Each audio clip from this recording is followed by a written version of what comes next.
All right, we're live. I now call to order the February 5th EdTech meeting at 5 p.m. Will the clerk please take roll call? Commission Member Warner, Here.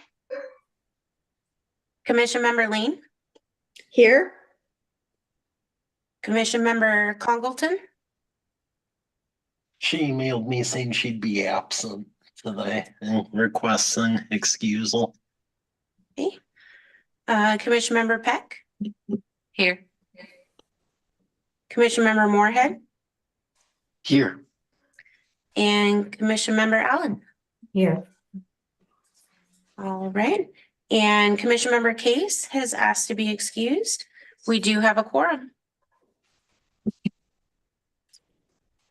Okay. Did anyone submit a public comment in advance? I did not receive any comments. If anyone in actual or virtual attendance would like to speak, please raise your hand now. And that's *9 to raise your hand if you're on the phone. There is no one in the attendees list or in-person attendance. Okay. We'll now move on to the consent agenda. Are there any items that anyone would like removed from the consent agenda? Do we have a motion to approve the consent agenda?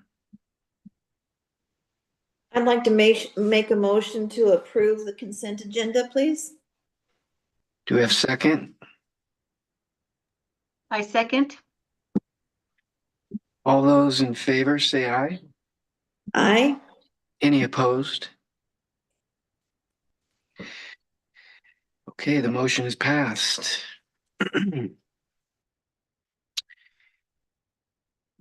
Yeah.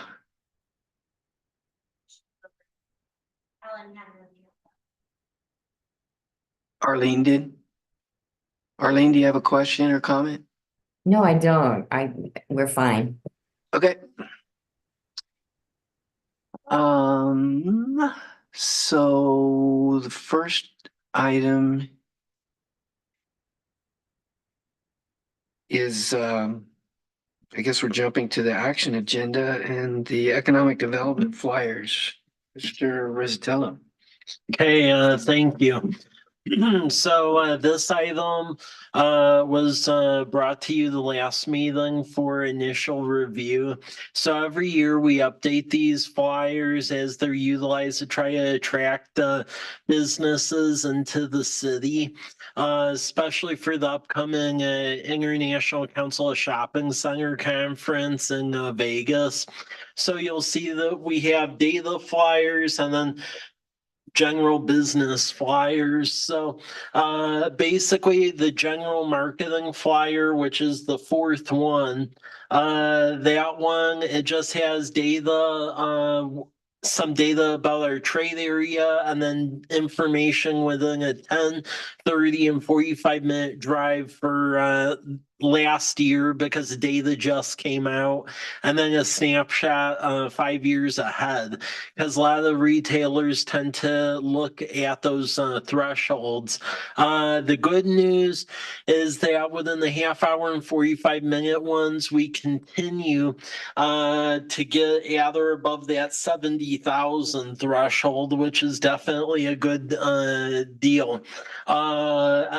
Some of the things that are a challenge, which you'll see like in some of the corridor specific flyers, is just that the the median home value is still quite a ways above like what the median household income is, and it's continuing to jump quite a bit. So for instance, if you look at the College Avenue business corridor, you'll see that the 45-minute, the home value for 2023, the aggregate was just shy of 305,000, and by 2028, it's estimated that the median would be 417,000. So that's definitely a significant jump. Consumer spending is continues to grow and is good. The one that's pretty shocking for 45-minute drive time, the grocery expenditures are about almost $170 million, which is pretty crazy. And then restaurants for a trade area of our size and a rural one is definitely holding its own at just north of 90 million. So a lot of good data, and this helps us to get more retailers up in this city. So really, if anyone has questions or edits, please let me know. But otherwise, I'm seeking recommendation to take this up as city council.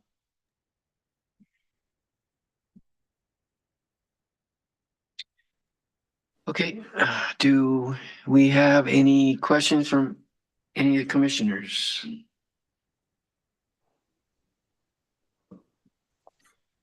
Okay, do we have a motion to approve the economic development flyers for presentation to the council? So moved. You have a second? Second. All those in favor say aye. Aye. Any opposed? The motion passes. On to staff reports, 2024 community events, Ms. St. Clair.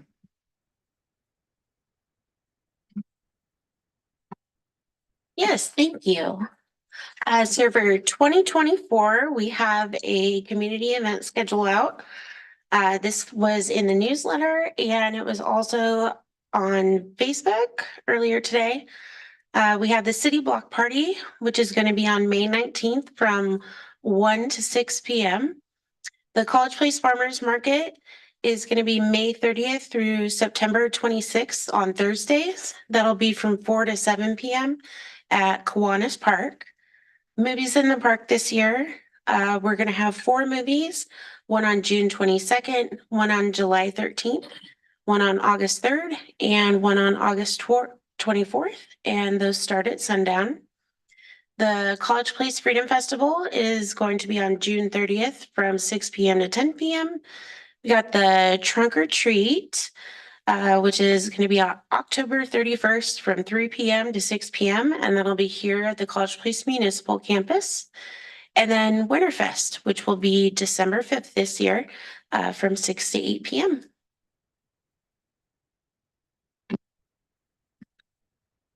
Thank you, Sherry. Next is the draft master development agreement template, Mr. Rizzatello. Thank you. So this document will just be for you all review. And if you have any edits or suggestions, please let me know. Historically, we've had very small developments where we were able to do negotiations in a very ad hoc, fluid manner. However, in the coming years, we think there's some fairly substantial developments that are pretty close. So we're trying to standardize language and agreements. So this is a boilerplate our city attorney is working on. And you can see it just ties together various RCWs and our development codes. And then it has blanks where we can essentially add in information for the key developments. So that way, all of the codes, the state codes, city codes, and then any requirements I develop are in a standard format agreement. And we're just trying to bring this forward because I would say probably within the next 2 years, there's going to be about 3 fairly substantial developments in the pipeline. So we want to make sure everything is laid out in the same manner. Questions? Otherwise, if there's no questions, the following meeting next month, we'll be moving us forward for recommendation to City Council in March, and then ultimately move it through a similar pipeline as the flyers. Thank you, Mike. Next item is the sales tax sharing agreement. Mr. Rizzatello. Okay, thank you.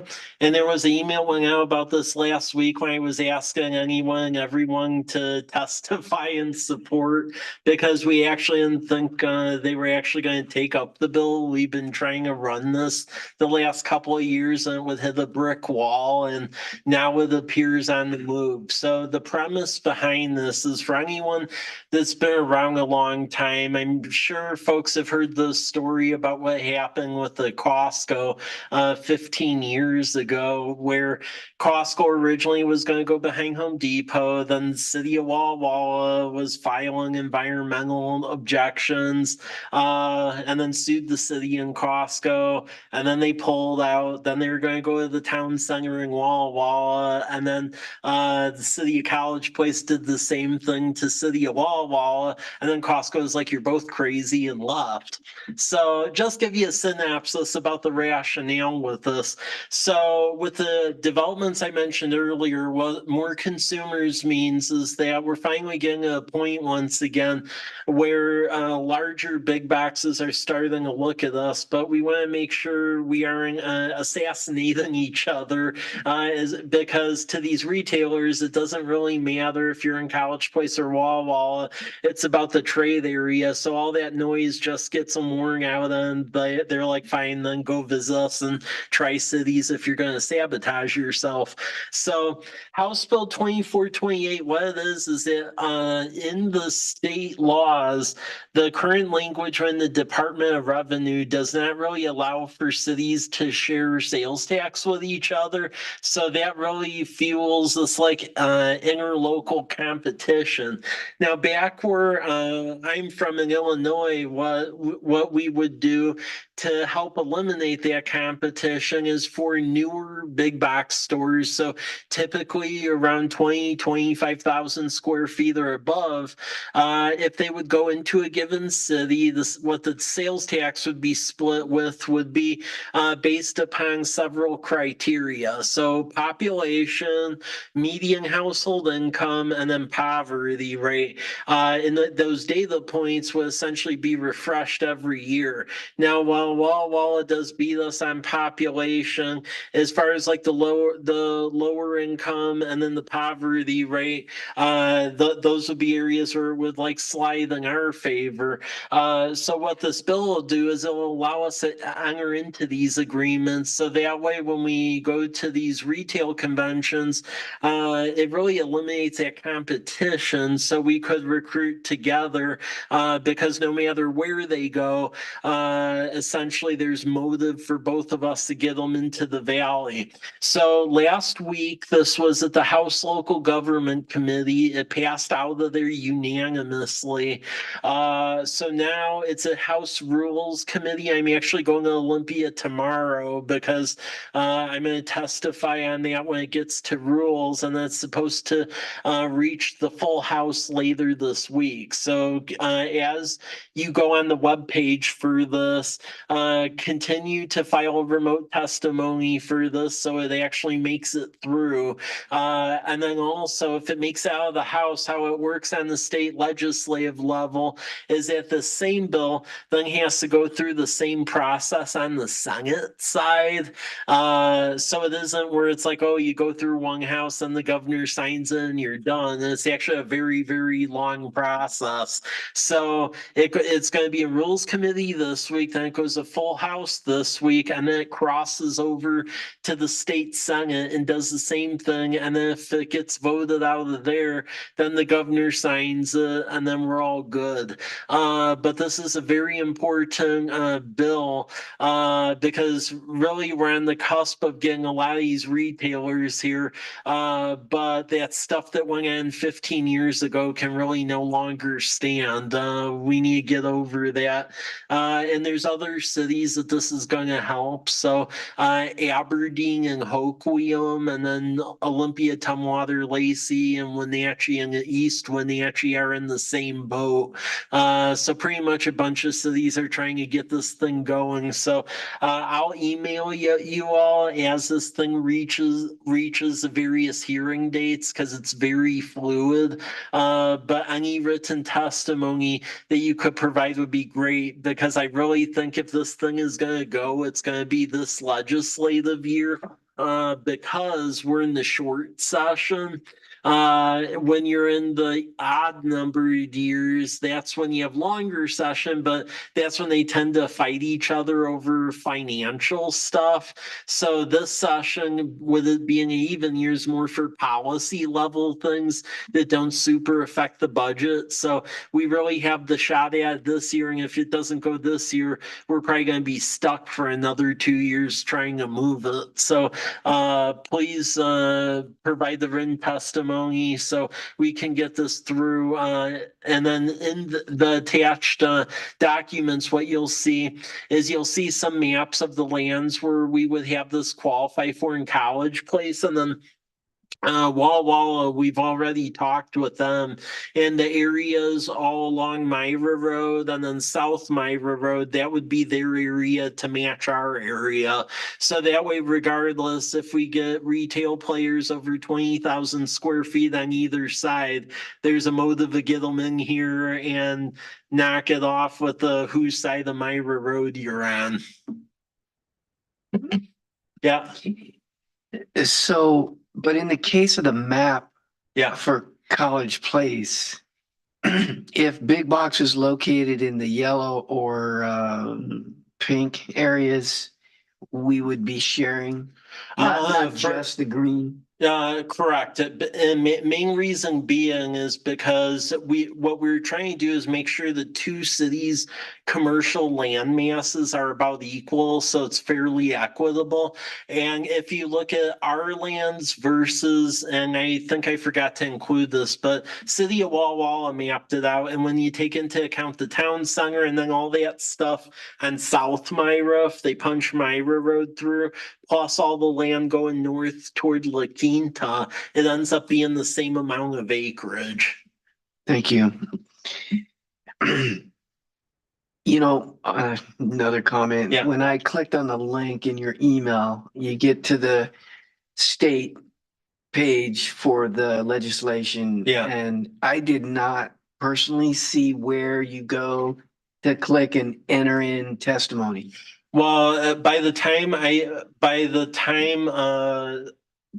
was able to send it out, it made it out of the government committee. So then they tend to remove the link for it. But when it goes to rules committee, if you click on that same link, you'll see a bright green box that says provide written testimony. And then you click on that, and then you're able to submit the testimony. So we got to go now that I was out of town last week. So now that we're here, then we go one step further to click on rules committee. Yeah. Okay. Yep. And then once it makes out rules, then I'll send you another link, because then it goes to the process for the full house. Okay.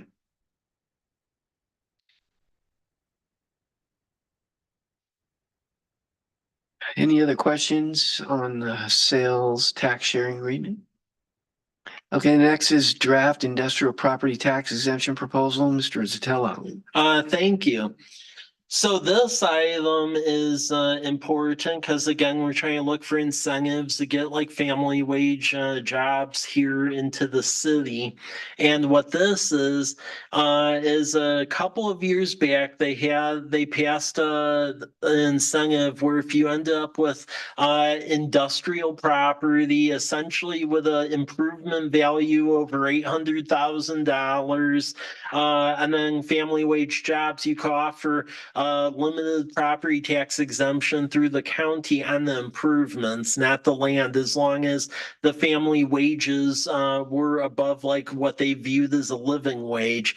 Then with the original incentive, probably about 5 or 6 years ago, actually passed through EDTEC at that time, but then in the state legislature, they basically, I'll just say, messed up the RCWs around it in a short session. At first, it went to where anyone in the state could qualify. Then it went to just Snohomish County for some reason. So like Marysville and Arlington. And then in 2021, it went back to essentially any area that essentially does not have enough industrial lands or industrial family wage jobs.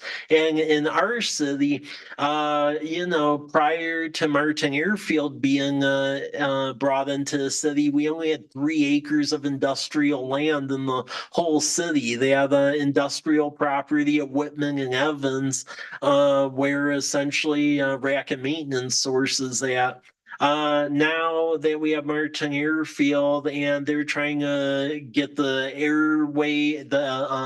runway fixed and get some industrial lands adjacent to that, this could really be a game changer out there. So in 2021, they fixed this program. So now you have to have an improvement value of at least 800,000, 25 family wage jobs defined as over 23 an hour, and then participate in state apprenticeship programming.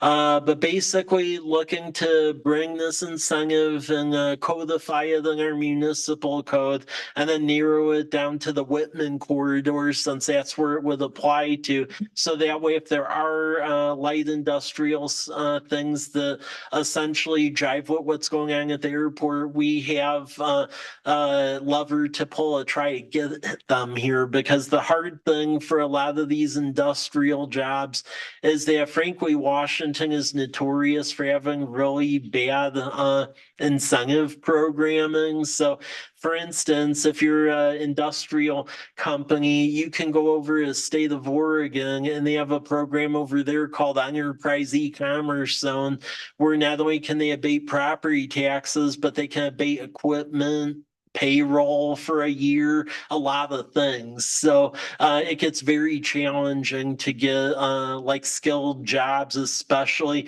when we're this close to the state line. Questions?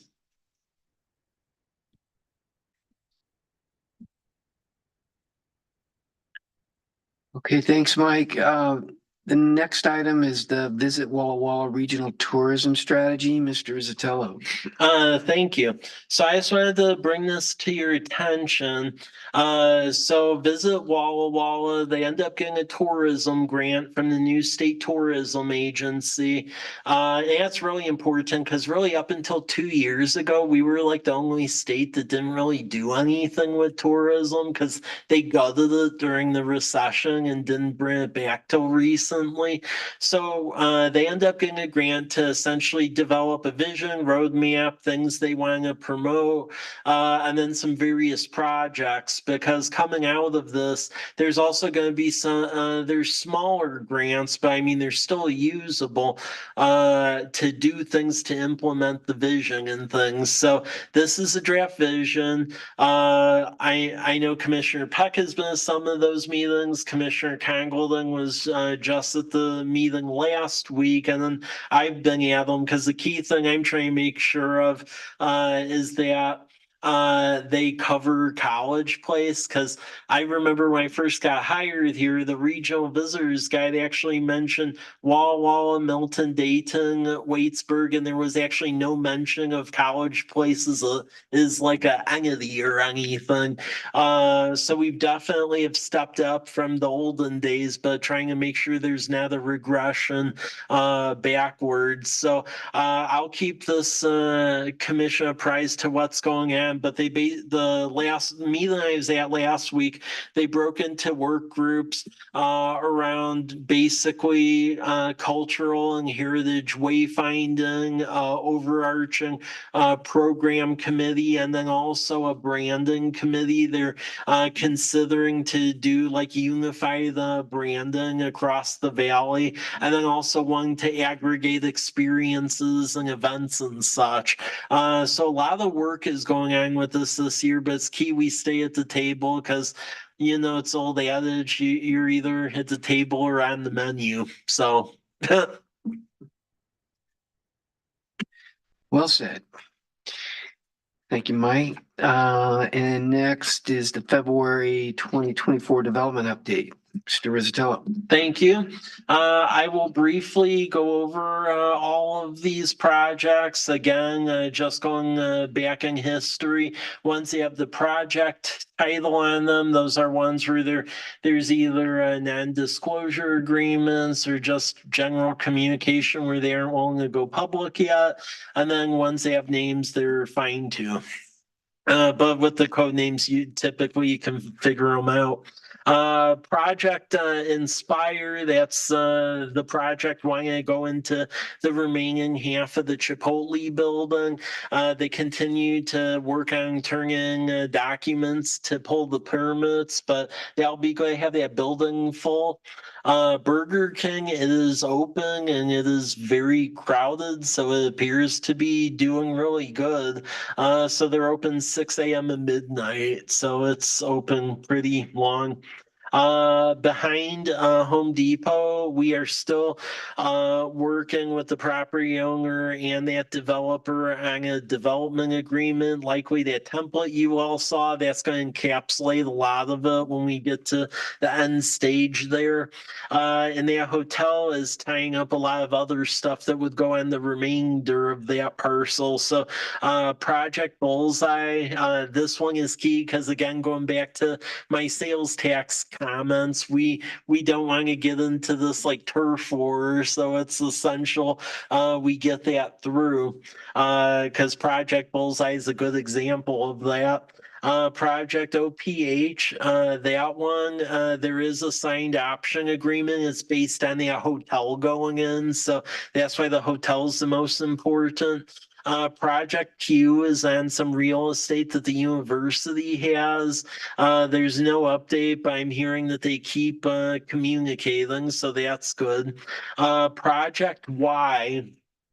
That one was originally looking at the site with the hotel. However, it's now appearing that they're really weighing heavily on that site that's being marketed at 12th and Myra. So it appears they're taking that one a lot more seriously.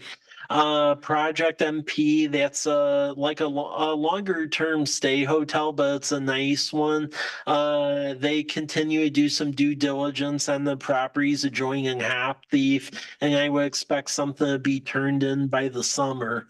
Project FM, there's quite a bit of movement there. I was a little bit nervous about it just because there was a merger going on with two companies that are behind this. But it appears because of some movement from the state attorney general, it may prevent that merger from happening, which would actually be good for us because that would mean the umbrella company that this entity is in does not have a presence in the valley as long as they stay separate. So that puts us on better footing. And then also, there are now two properties in that same area that are competing against each other for it, both in College Place. So good news on that one. Project C, that one I have not heard any other update with. Again, if they're very clandestine, so I probably wouldn't expect to hear another update until I go to the Vegas show. But that sales tax sharing agreement, that's a prime example of why you need it. And then Project Flight, I presented this to the state Community Economic Revitalization Board. We got a grant to do a plan and study with Terragang, who owns that property, because again, they're going to be developing it to a combination of airfield support, they fixing up the airport, but then likely residential south. And the key thing is we need to identify what infrastructure goes out there because we just don't know. Because before he bought that, we originally were trying to pull that out of the city. So it's a big question mark. Residential side, Homestead, the last phase, we have still not heard anything from them as of yet. Continue to contact them. Villages of Fort Walla Walla. So they basically have prepared the ground for the apartment complex site. They are going to be filing an 8-year multifamily housing tax exemption document for the improvements on that property. And likely, once we get that form, it will go through this body for recommendation. So just be aware of that because in that MFTE stuff, essentially you don't issue the certificate until the building actually appears. So that's on them to actually build it, then we issue it. Sermon development over in Spitzenberg. It appears they're actually going to get ready to go on this year. So this is just across the street from Wenzel Nursery. There's a older U-shaped house, and essentially that house would be demoed and it'd be 2 apartment buildings that go in there. Lakeside College Holdings, we continue to work with them. We are expecting master plan development proposal soon, probably late this spring, early summer. There will be a memorandum of understanding between them and us. It'll also go to this body for approval because that tax increment finance district that went through here for approval, we're getting ready to issue the bonds to finance the public improvements. So again, we're trying to ensure that if we're doing that, there's promises on their side as well. So that'll be coming soon. Villages of Garrison Creek, the last phases. So they essentially have been doing the prepping the ground and the grading. They're putting in the public infrastructure. I would expect homes to come out of the ground probably this summer and this fall. And this is the donut hole inside the Villages of Garrison Creek development.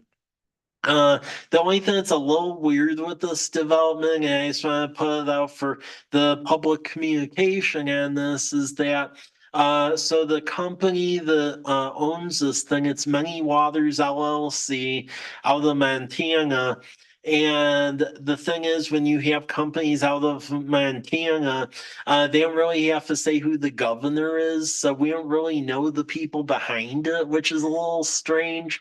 But basically, if folks have concerns, JUB Engineering, they're the engineer of record that this entity that owns the property and has a contract with them. So that's where communication needs to go through JUB. Vesper, that's the apartment complex right over here. That's coming along nicely. That should be ready to go at the end of first quarter here. So things are staying on schedule for that. Then going to page 7, Deer Meadows, that is a 13-lot subdivision off Southwest 12th that's platted. We believe construction should start soon there. Martin Airfield, really what's going to be holding that up is us working collaboratively with them on that plan, and this entity is going to be taking the lead on that once we get a consultant to start on that plan, just because there's a lot of infrastructure that has to go out there. So that document will end up detailing exactly what all of that looks like. And then the last one is Salerno Estates. That's a smaller, like 8-home short plat on Southwest 12th on the south side. Infrastructure plans are being turned in, and we're expecting that should reach construction this summer. But in general, that is all key things that are going on at the moment, and we'll probably have a new batch of additional activity once I get back from that conference in May, because that's where you find all folks that have interests and things. I mean, that's how we end up getting Chipotle and Burger King here. So The ICSC Yeah. is in May in Las Vegas. yeah. Thank you, Mike. Okay, the next meeting is set for March 4th. And could take a motion to conclude the meeting.